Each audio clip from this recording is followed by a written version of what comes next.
इस कार्यक्रम के पुण्यार्चक हैं स्वर्गीय पंडित श्री रतनलाल जी बैनाड़ा की स्मृति में बैनाड़ा उद्योग लिमिटेड, आगरा।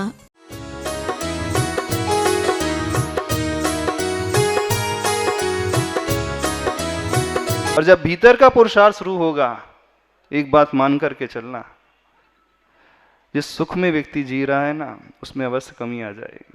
फिर ऐसी लाइफ नहीं हो सकती जैसी लेविश लाइफ आप लोग जी रहे हैं।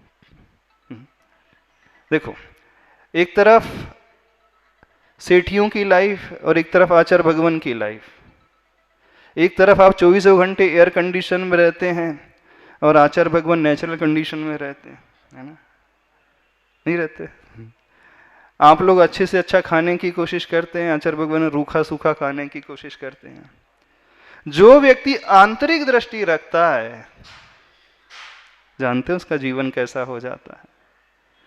उसका जीवन बड़ा उदासीन हो जाएगा। उसकी लाइफ में वो खाना पीना ऐशो आराम बचेगा नहीं, बिल्कुल। तो आप लोगों से कह रहे हो, बिल्कुल सत्य बात कह रहे हैं, गुरु के पास सोच समझ करके आना, क्योंकि सुख छूट जाएंगे आप लोगों के। आप यदि सोच रहे हैं कि यहाँ बहुत सुख मिलेगा, बिल्कुल गलत धारणा बना करके आ रहे हो। आपका सुख भी चला जाएगा, आपका आराम भी चला जाएगा, आपका एसी भी चला जाएगा, गर्मी में रहना पड़ेगा, हाँ, सर्दी सहन करना पड़ेगा, भूख प्यास की व्याधा बाधा सहन करना पड़ेगा, परेशानी सहन करना पड़ेगा। भीतर से तैयार है? यज्जीवस्योपकाराय तद्देहस्यापकारकम, यद्देहस्योपकाराय तज्जीवस्यापकारकम। जो जीव के लिए यानी आत्मा के लिए उपकारी होता है, वह शरीर की सुख के लिए उपकारी हो जाएगा। याद रखना, दोनों ही कार्य एक साथ नहीं हो सकते। विषय भोग और मोक्ष ही जाने, दो ही काम नहीं होत सयान। अब आप लोग क्या चाहते हैं? चाहते तो तीर्थंकर जैसा बनना, चाहते तो अच्छे अच्छे सुख चाहते हो ना, लेकिन जो मिला है उसे छोड़ना नहीं चाहते। सुभाष जी छोड़ना चाह रहे हैं? नहीं, बिल्कुल नहीं छोड़ना चाह रहे। फिर अब जो व्यक्ति भगवान के आगे आकर कहता है कि भगवान मैं आपको चाह रहा हूं, गुरु के पास आकर के कह रहा है मैं आपको चाह रहा हूं, झूठ बोल रहे हो कि सत्य बोल रहे हो? थोड़ा बता दो हमें, क्या बोल रहे हो? सत्य कह रहे हो, झूठ कह रहे हो? आप ही से हम कहलवाएंगे, बिल्कुल। हम अपने हिसाब से नहीं कहेंगे। अपने हृदय पर हाथ रख करके कहना, हम प्रभु के आगे सत्य कहते हैं, झूठ कहते हैं? दुनिया में तो झूठ कहते ही हैं, बेवकूफ बनाते ही पब्लिक को, ठगते ही हैं, लेकिन प्रभु के आगे आकर के कितने लोग सत्य कहते हैं?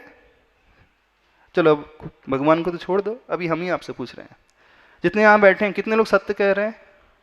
आप लोग गुरु को चाह रहे हो? आज क्यों आए हो यहां पर?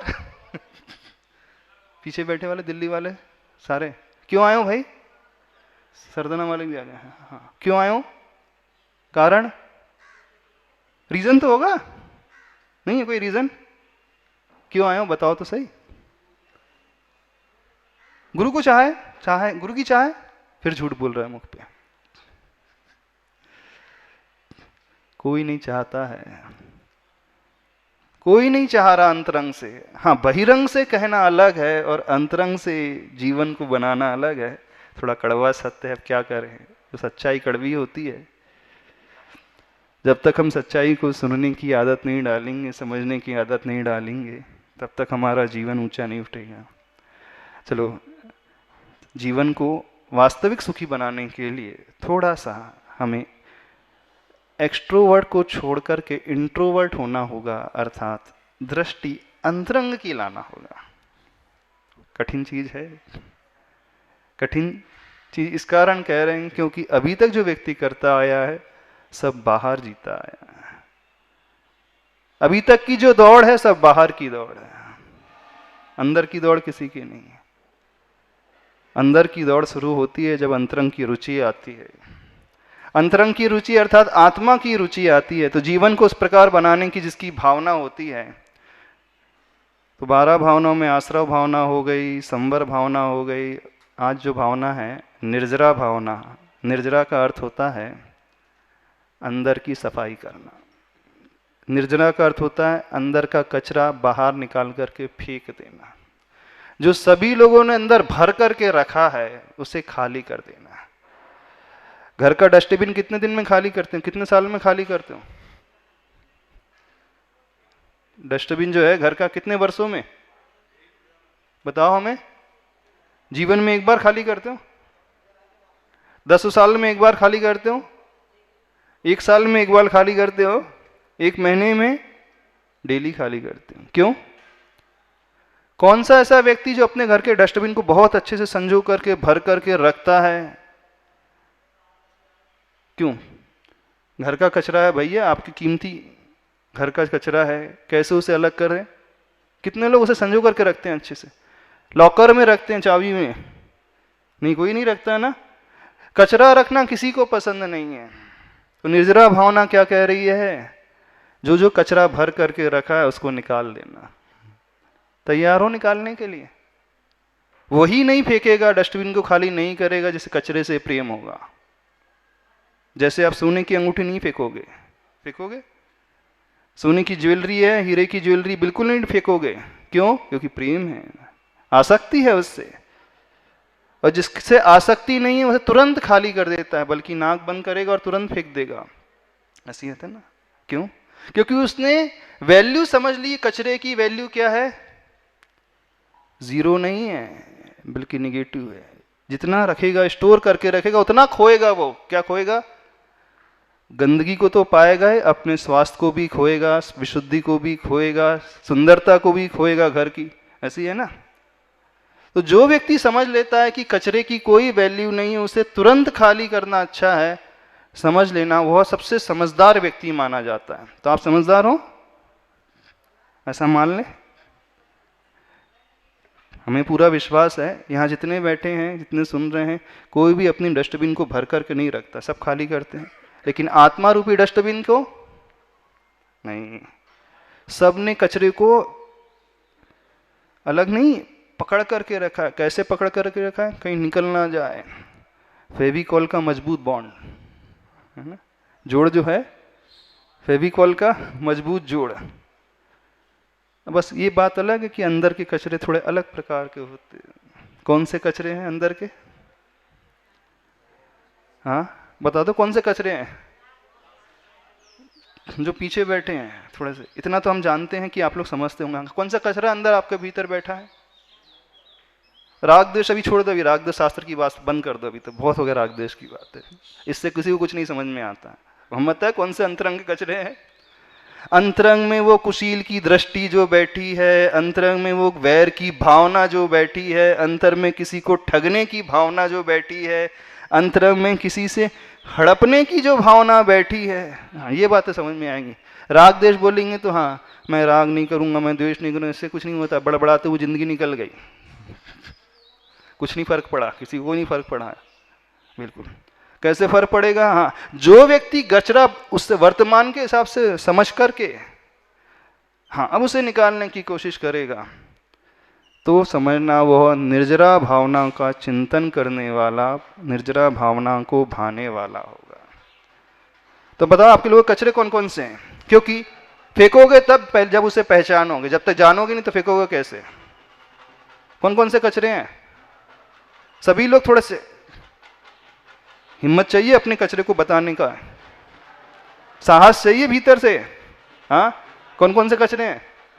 हाँ सारे हैं, सारे सब, सारे में तो सामान आ जाते। विशेष की बात कर रहे हैं, सारे में तो सब सारे में जाएंगे।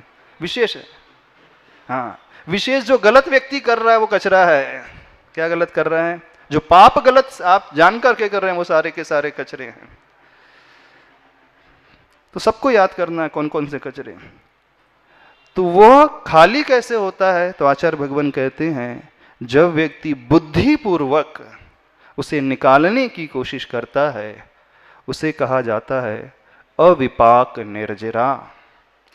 और सामान्य रूप से जो कचरा उड़ जाता है, झड़ जाता है, वो कहलाता है सविपाक निर्जरा। अर्थात पेड़ पर आम आया, समय पा करके पक करके नीचे गिर गया, योग इसका विपाक, समय से अपने कर्म झड़ जाना, लेकिन उससे कुछ नहीं होता। क्यों? क्योंकि जितना कचरा साफ होता है उससे कई गुना भीतर बैकडोर से आता जा रहा है, उससे कुछ नहीं होता है। जितना आप साफ कर रहे हैं पीछे के दरवाजे से प्रवेश करते जा रहा है। कल्याण तब होता है जब हम उन दरवाजों को बंद करके घर के कचरे को खाली करेंगे। यानी संवर पूर्वक निर्जरा जो है वो कार्यकारी मानी जाती है। संवर का अर्थ कल इस बारे में बात की थी, उन दरवाजों को खिड़कियों को बंद कर देना जिससे मिट्टी धूल आ रही है, वो संवर है। अब उसका बाद जो अगला स्टेप आता है, अब जो कचरा भीतर भर चुका है उसको फेंक देना, झाड़ करके। झाड़ करके अकेले सफाई नहीं होती है, झाड़ने के बाद क्या होता है? पोछा भी होता है ना, नहीं होता है? झाड़ने के बाद पोछा एक और लगाना पड़ता है। क्यों? ये कुछ कचरे ऐसे रहते हैं कॉर्नर में से नहीं निकल पाते हैं, कुछ बारीक बारीक धूल रहती है, वो झाड़ू में नहीं आ पाती, इवन वैक्यूम क्लीनर में भी नहीं आ पाती है। उसके बाद जो है फिर वाइपर की आवश्यकता होती है, ऐसी है ना? नहीं होती है। तो हमारे साथ भी ऐसा ही है, सबके साथ ऐसा है, झाड़ना भी है और पोंछना भी है। तो झाड़ना पोंछने का तरीका क्या है जानते हो? कैसे वो निर्जरा होगी? तरीका जो है, बुद्धि पूर्वक जब व्यक्ति संकल्प को ग्रहण करेगा कि नहीं, अब मैं इस पाप को नहीं करूंगा जो मैंने किया अभी तक। जो भी पाप सबने किए हैं, चाहे हिंसा वाले हों, चाहे ठगने वाले हों, चाहे कुशील वाले, अब्रह्म वाले हों, चाहे बहुत ज्यादा आसक्ति मूर्छा वाले हों, पहले संकल्पित होना पड़ेगा। आपका बेटा चोरी करके आए और कान पकड़ ले, अब से नहीं करूंगा, फिर दूसरे दिन फिर पहुंच जाए, फिर चोरी करके आ जाए, तीसरे दिन फिर चोरी करके आए, फिर कान पकड़ ले, चौथे दिन फिर चोरी करके आ जाए, फिर कान पकड़ ले, उसका कान पकड़ना सार्थक माना जाएगा? चोरी करने के बाद रोज कान पकड़ रहा है वो, झूठ बोलने के बाद, ठगने के बाद रोज कान पकड़ रहा है, बोले आप नहीं कर, और फिर करते जा रहा है। समझने की कोशिश करें, सफाई तब होती है जब हम संकल्पित होते हैं, जो गलती हम कर चुके हैं उसके प्रति हम अंदर से अपने आप को धिक्कार रहे हैं, और साथ में एक संकल्प, अब आगे से ये पुनरावृत्ति नहीं होगी, तब सफाई होती है भीतर की। यानी संवर पूर्वक निर्जरा का अर्थ है पहले हम भीतर से संकल्पित हों उन पापों के त्याग रूप। यानी चरित्र को जो ग्रहण करता है वही व्यक्ति निर्जरा कर सकता है, अविपाक निर्जरा। बिना उसके निर्जरा कभी नहीं होती है। चाहे वो सकल चरित्र हो, यानी मुनि महाराज बने, अथवा एक देश चरित्र यानी श्रावक बने, व्रती श्रावक, उसके बगैर निर्जरा नहीं होती है। आप समझ रहे हैं कि रोज मंदिर आ रहे हो, खूब अभिषेक कर रहे हो, खूब शांति धारा कर रहे हो, खूब दान दे रहे हो, खूब सेवा के कार्य कर रहे हो, इससे पुण्य बंद होगा, इससे ज्यादा कुछ नहीं होगा, निर्जरा नहीं होगी। निर्जरा के लिए तो संकल्प चाहिए। कौन सा संकल्प? पाप के त्याग का। इससे पुण्य बनेगा। निर्जरा के लिए व्रत चाहिए, निर्जरा के लिए भीतर की साधना चाहिए, निर्जरा के लिए भीतर का नियम चाहिए, तब निर्जरा शुरू होती है। अविपाक निर्जरा जो सामान्य अव्रती श्रावक कर रहा है उससे थोड़ा पुण्य कमा रहे हैं बस। हाँ, पुण्य इसका ये लाभ है कि एक भूमिका आप तैयार कर रहे हैं, अच्छा एनवायरनमेंट मिल जाएगा आपको, अच्छा कुल मिल जाएगा आपको, गुरु मिल जाएंगे आपको अच्छे, आपके लिए भगवान मिल जाएंगे। लेकिन निर्जरा जो होगी संकल्प के साथ, तो निर्जरा करने के लिए आचार्य भगवान ने एक बहुत बड़ा हेतु बताया है, संकल्प के साथ तपसा निर्जरा च। क्या? तपस्या करने से कर्मों की निर्जरा होती है। और तपस्या करना कैसा कहलाता है? दो प्रकार के तप हैं, बहिरंग तप, अंतरंग तप। आज बहिरंग तप की चर्चा नहीं करेंगे, ध्यान करना है अंतरंग तप की बात। और अंतरंग तप में शुरुआत होती है प्रायश्चित से। जो अंतरंग तप है, प्रायश्चित, विनय, वैयाव्रत, स्वाध्याय, विसर्ग और ध्यान। जिस व्यक्ति ने प्रायश्चित करना सीख लिया, समझ ला उसने अंतरंग के कचरे को निकालने की बहुत बड़ी प्रोसेस शुरू कर दी। प्रायश्चित और कुछ नहीं है, जो गलतियां हमने की हैं जान करके बुद्धिपूर्वक, जो पाप हमसे हुए हैं बुद्धिपूर्वक, जो पाप हमने किए हैं किसी के दबाव में आकर के, जो पाप किए हैं किसी स्वार्थ के वशीभूत होकर के, जो पाप किए हैं दृष्टि में अशुद्धि आने से, जो पाप किए हैं किसी को लेकर के, जो पाप किए हैं किसी द्वेष से प्रभावित होकर के, उसकी जब व्यक्ति भीतर से प्रायश्चित्त की भावना से भरता है तो पहला कदम शुरू होता है निर्जरा का, यानी तपस्या से वो जो निर्जरा होती है। उपवास की बात नहीं कर रहे हैं, उपवास करना बहुत आसान है, एक दिन का भोजन ही तो छोड़ना, उसमें कौन सी बड़ी बात है, बहुत सारे लोग कर लेते हैं, है ना। भूख से कम खाना आसानी से हो जाता है, किसी दिन मीठे का त्याग कर देना, किसी दिन नमक का, किसी दिन हरी का, किसी दिन घी तेल दूध दही आदि का त्याग कर देना, आसान, कोई बड़ी बात नहीं है। रसों का त्याग करना, थोड़ा बहुत खड़े होकर के तपस्या माला फेर लेना, जाप दे लेना, कोई बड़ी बात नहीं है। बड़ी बात होती है अंतरंग की सफाई से, और अंतरंग की सफाई की शुरुआत होती है प्रायश्चित से। समझ रहे हो कि नहीं? तो आज एक ध्यान करेंगे, बहुत अच्छा ध्यान करेंगे, अंतरंग से हिलाने वाला। करने को तैयार हो? लेकिन थोड़ी देर के लिए निश्चल हो जाना। 24 घंटा छल करते रहे तो कम से कम, भगवान से भी झूठ बोलते हो हमें पता है, कम से कम आज अपने आप से झूठ नहीं बोलना। बस कर पाओगे इतना? अपने आप से झूठ नहीं बोलने का अर्थ अंतरंग से उस पाप को याद करना जो किया है, जिस भी उम्र के पड़ाव में किया हो, जिसके साथ भी किया हो, जैसी दृष्टि से भी किया हो, चाहे वो हिंसा संबंधी, झूठ संबंधी, चोरी संबंधी, कुशील संबंधी, परिग्रह संबंधी, व्यसन संबंधी, रौद्र ध्यान संबंधी, आर्त ध्यान संबंधी, जो भी हुआ हो, उसकी शुरुआत अंतरंग के प्रायश्चित से। प्रायश्चित पहला कदम होता है अपने अंतरंग को धोने के, अंतरंग के उस कचरे को निकालने की, उस डस्टबिन को साफ करने की प्रक्रिया यहां से शुरू होती। फिर उसके बाद विनय है, उसके बाद वैयावृत्ति सेवा से भी होता है। ठीक है, शुरुआत करते हैं। चलो सभी लोग आसन लगा करके बैठ जाओ अच्छे से। पद्मासन में बैठ सकते तो बहुत अच्छे, लेकिन नहीं बैठ पाओगे अर्ध पद्मासन में बैठ जाओ। नहीं बैठ पा रहे हो तो सुखासन में बैठ जाओ, जैसे आपको कंफर्टेबल फील करते हो। ठीक है, मान रहे थोड़ी गर्मी है, मान रहे एसी नहीं है, सहन कर लो। गुरु के पास आए हो तो आपको सब कुछ नहीं मिलेगा, कष्ट ही मिलेंगे, इस बात को ध्यान रख कर चलना। हाँ, शारीरिक कष्ट, लेकिन आंतरिक विशुद्धि मिलेगी, अंतर का पुण्य मिलेगा, वो भीतर का लाभ। चलो श्वास को भीतर लेना,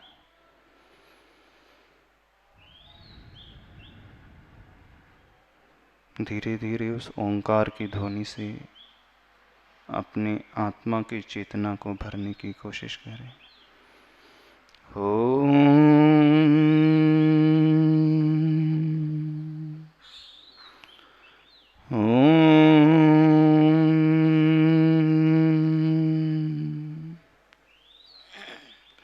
बाहर के विकल्पों से ऊपर उठते हुए थोड़ी देर के लिए अपने साथ हो जाएं।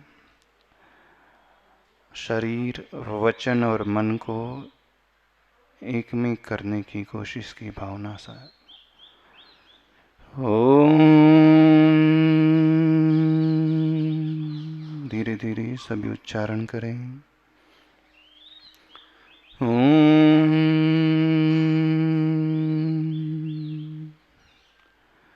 दृष्टि अपने हृदय की ओर लेकर के आए।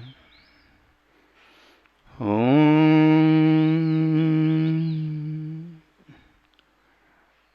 सभी लोगों को अपने उस आत्मा की कचरे और मैल को निकालना है।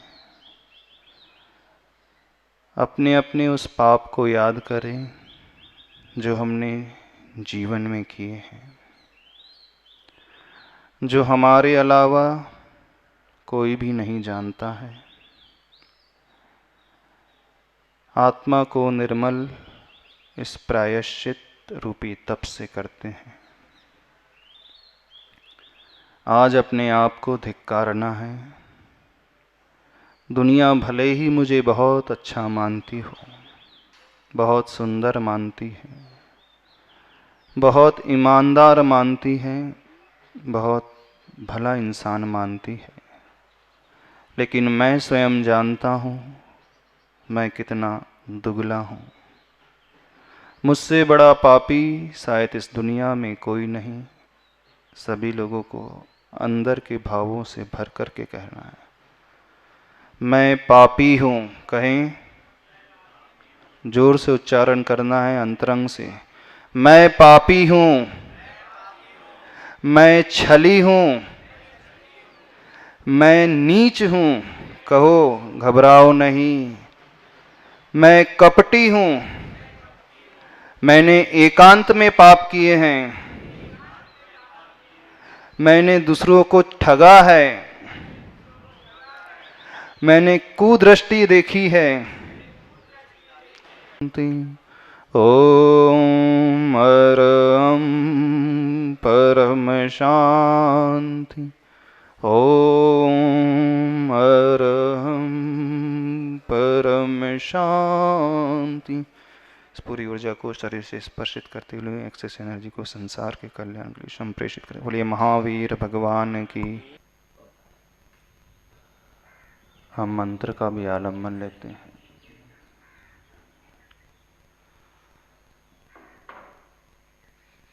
प्रभु के गुणों का भी आलम्बन लेते हैं और भावनाएं भी भाई जाती हैं। धर्म ध्यान के 4 भेद हैं। आज्ञा विचय धर्म ध्यान, अपाय विचय धर्म ध्यान, विपाक विचय धर्म ध्यान और संस्थान विचय धर्म ध्यान। आज्ञा विचय धर्म ध्यान में प्रभु की आज्ञा शिरोधार्य करके उन 7 तत्वों का चिंतन, पंच परमेष्टि का चिंतन, उनके गुणों की ओर दृष्टि लेकर के आना, मंत्र का आलम्बन ले लेना, किसी विशेष सूत्र, विशेष गाथा, विशेष श्लोक का आलम्बन लेकर के भी बहुत अच्छे से ध्यान लग जाता है। कई बार मंत्र जाप में जितना मन नहीं लग पाता है, उससे अधिक एकाग्रता किसी श्लोक को लेकर के उसके अर्थ के चिंतन की ओर जब हम दृष्टि लाते हैं, उसकी गहराई तक प्रवेश करते हैं, तो बहुत विशुद्धि बढ़ती है। अपाय विचय धर्म ध्यान में संसार की प्राणियों के कष्टों को हम कैसे दूर करें, ऐसी भावना भाना, उनके दुख कैसे दूर हों। जो मोक्ष मार्ग से विपरीत चल रहे हैं, अपनी मान्यता को लेकर के हिंसा आदि मार्ग को ही अपना करके चल रहे हैं, ऐसी भावना भाना कि वे कैसे इस अहिंसक मार्ग की उपासना कर सके। क्योंकि जिस रास्ते पे चलेंगे मंजिल वो ही मिलेगी। विचित्रता है, मंजिल सभी की अच्छी होती है, भावना सोचते सभी लोग हैं कि मुझे अच्छी मंजिल को पाना है, लेकिन रास्ते वे गलत पकड़ लेते हैं। क्योंकि बहुत प्रकार के बहुत सारे रास्ते हैं, बहुत सारी पगडंडियां हैं, अपनी अपनी समझ के अनुसार उस रास्ते को कदम अपना करके कदम बढ़ाने लगते हैं। तो अपाय विचय धर्म ध्यान में ऐसे रास्ते में चलने की उन जीवों को प्रेरणा देना, अपने मन में भावना भावना। और विपाक विचय धर्म ध्यान में अपने कर्म के उदय का चिंतन करना और चिंतन करने के पश्चात निमित्त पर नहीं टूटना, दूसरों को दोष नहीं देना यदि मन के अनुकूल नहीं हो। प्राय ऐसा होता है कि हमारे मन के अनुकूल नहीं होता, जैसा हम चाहते हैं वैसा नहीं होता, जो हम सोचते हैं वो नहीं मिलता है। हम दूसरों को दोष देने लगते हैं, उसने हमारे साथ गलत किया, उस पर हम थोपने की प्रवृत्ति ला लेते हैं। तो आचार्य भगवान कहते हैं अपनी असफलताओं के लिए दूसरों को दोष देना बंद कर दे। किसे दोष दें? अपने कर्मों को दोष दें। जब व्यक्ति इस विपाक विचय धर्म ध्यान को भाता है तो बहुत शीघ्र उसके परिणाम शांत हो जाते हैं। जैसे वो सीता, जब उसे वनवास दिया गया तो उसने रामचंद्र जी को दोष नहीं दिया, उसने अपने कर्मों को दोष दिया। संसारी व्यक्ति क्या करता है? आप लोग क्या करते हैं? दूसरों को दोष देते हैं। ये हमारी सबसे बड़ी कमी है। संस्थान विषय धर्म ध्यान जो होता है, तीन लोक का चिंतन करना, तीन लोक के आकार का चिंतन करता,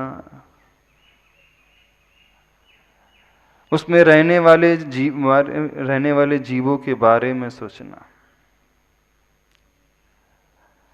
अब वही बात लोक भावना में भी आती है। 12 भावनाओं का चिंतन करना, यह भी संस्थान विषय धर्म ज्ञान में आ जाता है। आचार्य कुंद कुंद स्वामी जी ने ग्रंथ लिखा है वार्षाणुपेक्षा, यानी 12 अनुप्रेक्षाएं, जिसे आप लोग हिंदी में बोलते 12 भावना। बहुत सुंदर ग्रंथ है।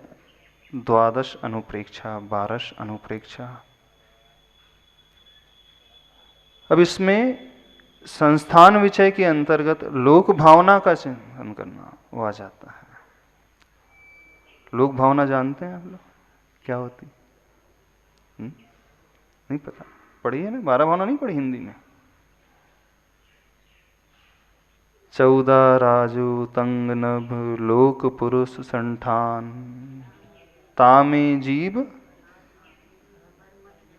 भरमत हैं बिन ज्ञान, तामे जीव अनादिते भरमत हैं बिन ज्ञान। ऐसी पढ़ते हैं? नहीं? कितने लोग पढ़ते हैं? इसका क्या अर्थ है? अर्थ वगैरह तो पता नहीं, बस पढ़ा बस चले ऐसे। अब देखना, यह संसार का चिंतन, लोक का चिंतन, तीन लोक की रचना कैसी है? तो 14 राजू ऊंचाई को ली हुई, जैसे ये देखो नक्शा दिख रहा है, ग्लास में बना है ना? तीन लोक की रचना है ना, जिनवाणी में आपको मिल जाएगी। फ्रंट पेज में ही जो बना रहता है नक्शा, ऊपर वाला हिस्सा ऊर्ध्वलोक माना जाता है, बीच वाला हिस्सा मध्यलोक माना जाता है, और उससे नीचे वाला हिस्सा अधोलोक माना जाता है। जिसमें वो आपने पंजे का निशान बना है वो अधोलोक है, जहाँ स्वास्तिक बना है देखो मार्बल में भी देख लो, वो ऊर्ध्वलोक की रचना है। और सबसे ऊपर वो चंद्रमा का चिन्ह है, उसके नीचे 3 बिंदी रखी हैं। देखो ये कौन सी है? सिद्धशिला की रचना है। दिख रही है? ऐसी है। तो जो ऊंचाई को लेके ये है वो 14 राजू प्रमाण है। उत्तुंग 14 राजू, उत्तुंग यानी ऊंचा। लोक पुरुष संठान। अब एक दूसरी बात कही जाती है, जैसे कोई व्यक्ति कमर पे हाथ रख ले, दोनों पैर को फैला ले, जो आकृति उभर करके आती है लगभग वो 3 लोक की आकृति है। जैसी वो डिजाइन बनी है उसको आप देख लो, बहुत अच्छे से क्लियर हो जाएगा। अब इस 3 लोक में नीचे अधोलोक में 7 नरकों की व्यवस्था है। मध्यलोक में, मध्यलोक क्या है? जैसे हमारी नाभि है, वो सेंटर पॉइंट मानी जाती है। तो नाभि से ऊपर का हिस्सा ऊर्ध्वलोक, नाभि से नीचे का हिस्सा पूरा अधोलोक। तो जो सेंटर पॉइंट है वो मध्यलोक है, उसमें असंख्यात द्वीप हैं, उसको घेर करके असंख्यात समुद्र हैं। जो बीचों बीच द्वीप है वो जम्बू द्वीप है, और उसके ठीक सेंटर में जो सेंटर पॉइंट है वो सुमेरु पर्वत खड़ा हुआ है, 1 लाख योजन ऊंचाई को। असंख्यात द्वीप है, सर्कुलर फॉर्म में है, जैसे चूड़ी होती है, एक को घेर करके दूसरी चूड़ी रख दी जाए, अथवा सिद्ध चक्र विधान जब करते हैं आप, मांडले बनाते हैं, घेरा बना कर एक रिंग बना ली, एक मेन बीच का सेंटर का सर्कल है, फिर उसके बाद रिंग बनाते जाएं, बड़ी बड़ी रिंग डालते जाएं, तो जो रचना आती है वो मध्यलोक की रचना।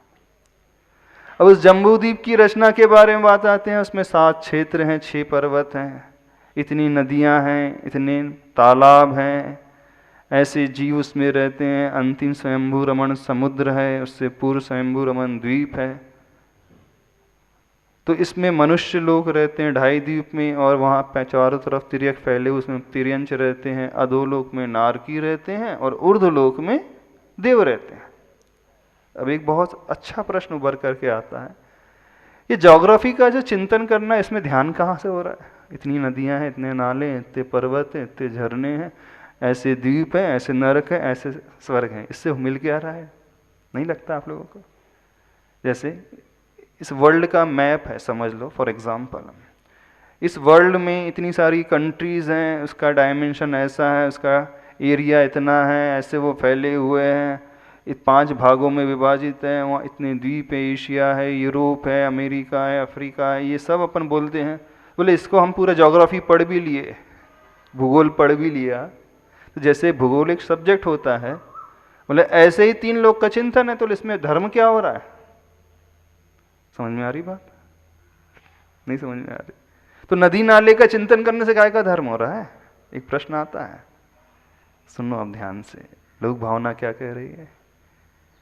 इसका चिंतन इसलिए करना कि इस जगह जहां जीव भरे हुए हैं, अब वो क्यों वहां पर जन्म ले रहे हैं, क्यों मरण कर रहे हैं, क्यों भटक रहे हैं, क्यों वहां पैदा हो रहे हैं, क्यों वहां पे सब कुछ यात्रा चल रही है, इसके माध्यम से उस बात को समझने की कोशिश करना। उसमें लिखा है, तामे जीव अनादि ते भरमत है बिन ज्ञान। उद्देश्य इस ज्योग्राफी का चिंतन करने का नहीं है। उद्देश्य क्या है? इस 3 लोक में जो जीव हैं, भ्रमण कर रहे हैं, घूम रहे हैं, भटक रहे हैं, कब से? अनादिकाल से। क्यों? बिना ज्ञान के, अज्ञान के कारण भटक रहे हैं।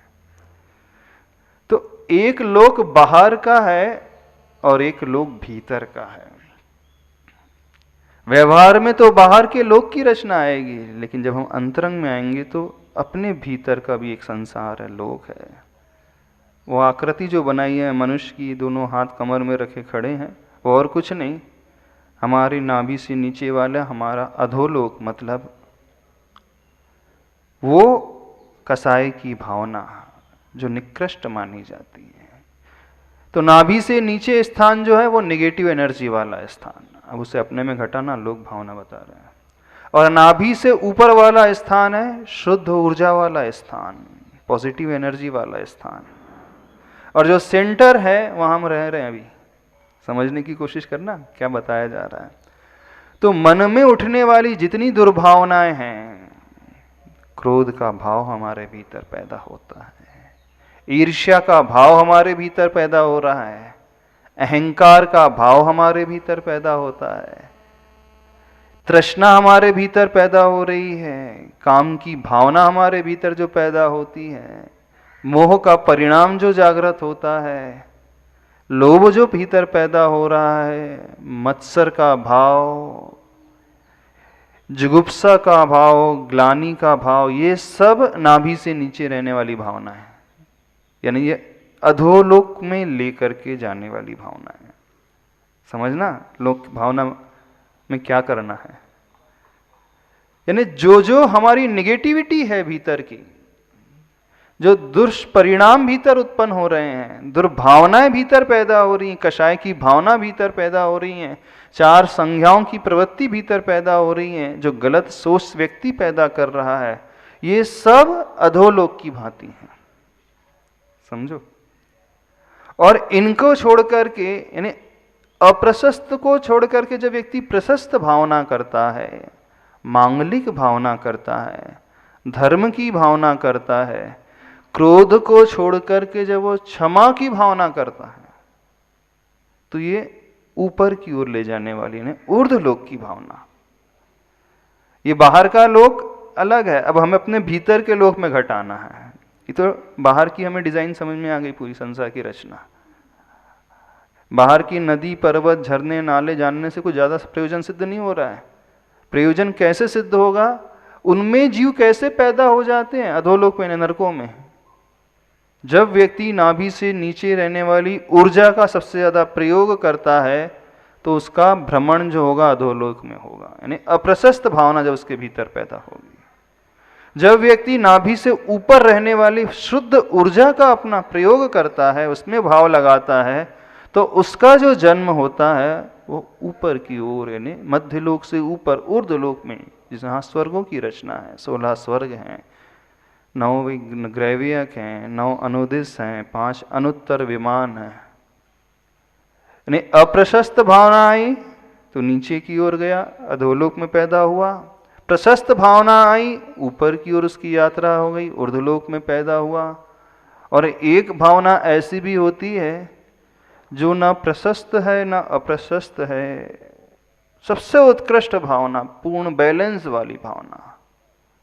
तो वहां से व्यक्ति सबसे ऊपर जो अर्धचंद्राकार सिद्ध शिला बनी है वहां पे, जब वो निगेटिविटी एक्सट्रीम में हो जाती है तो वो नरकों में जाना, और उसकी एक्सट्रीमिटी कम होते चले जाती है, यानी दुर्भावनाएं धीरे धीरे धीरे धीरे कम होते चले जाएं तो वो ऊपर की ओर सेंटर में आ गया। मतलब बहुत ज़्यादा क्रोध कषाय भी नहीं है, बहुत ज़्यादा प्रशस्ता भी नहीं है, तो मध्यलोक में विचरण करेगा, यानी मनुष्य आदि गति में पैदा होगा। फिर थोड़ी मायाचारी आएगी तो तिर्यंच आदि गति में पैदा होने लगेगा, और क्रोध आदि की भावना रौद्र परिणाम आएंगे तो नीचे की ओर, और वो थोड़ा सा क्षमा से भरता जाएगा। अहंकार के अभाव में उसके भीतर जो मृदुता प्रकट हो जाएगी वो ऊर्ध्वलोक की भावना, समझना। तो 10 धर्म बातें हैं ना, क्षमा धर्म, मार्दव धर्म, किसके अभाव में? मान कषाय के अभाव में मार्दव धर्म ऊपर गया।